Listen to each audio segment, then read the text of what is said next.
बड़ी खबर आ रही है अमेरिकी राष्ट्रपति को लेकर 50% टैरिफ के बीच अब ट्रंप ने एक बार फिर से पीएम मोदी से फोन पर बात करने की इच्छा जाहिर की है। उन्होंने कहा कि भारत और संयुक्त राज्य अमेरिका दोनों देशों के बीच व्यापार बाधाओं को दूर करने के लिए बातचीत जारी है। साथ ही ट्रंप ने कहा है कि मैं आने वाले हफ्तों में अपने बहुत अच्छे मित्र प्रधानमंत्री नरेंद्र मोदी से बातचीत करने के लिए उत्सुक हूं। मुझे पूरा विश्वास है कि हमारे दोनों महान देशों के लिए एक सफल निष्कर्ष पर पहुंचने में कोई कठिनाई नहीं होगी। अमेरिकी राष्ट्रपति डोनाल्ड ट्रंप का यह बयान ऐसे समय में आया है जब अमेरिका की तरफ से भारत पर कुल 50% टैरिफ जो है वो लगाए गए हैं। लेकिन इन सब के बीच ट्रंप ने अब आगे से भारतीय प्रधानमंत्री से बातचीत करने की इच्छा जाहिर की। एनडीए की सीपी राधाकृष्णन चुने गए उपराष्ट्रपति। विपक्ष के सुदर्शन रेड्डी को 152 वोटों से हराया। बीजेपी का दावा 15 सांसदों ने किया क्रॉस वोटिंग। उपराष्ट्रपति चुने जाने के बाद सीपी राधाकृष्णन का बयान, कहा लोकतंत्र में सत्ता पक्ष और विपक्ष दोनों एक ही सिक्के के दो पहलू, देश के विकास के लिए पूरी क्षमता से काम करूंगा। उपराष्ट्रपति चुने जाने के बाद सीपी राधाकृष्णन से मिले प्रधानमंत्री मोदी। उपराष्ट्रपति चुने जाने पर बधाई दी।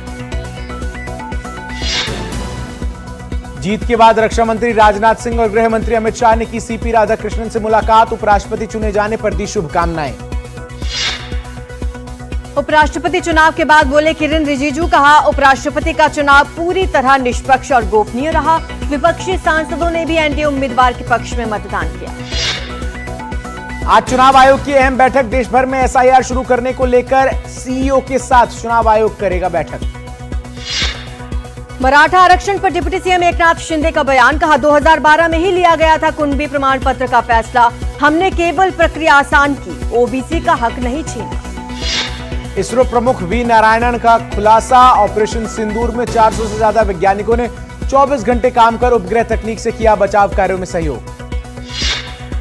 सीएम विष्णुदेव साय ने मंगलवार को यूनिफाइड कमांड की बैठक की अध्यक्षता की। नक्सल प्रभावित इलाकों में सुरक्षा स्थिति और विकास कार्यों की समीक्षा भी की। नक्सलवाद खत्म करना प्रमुख एजेंडा बताया।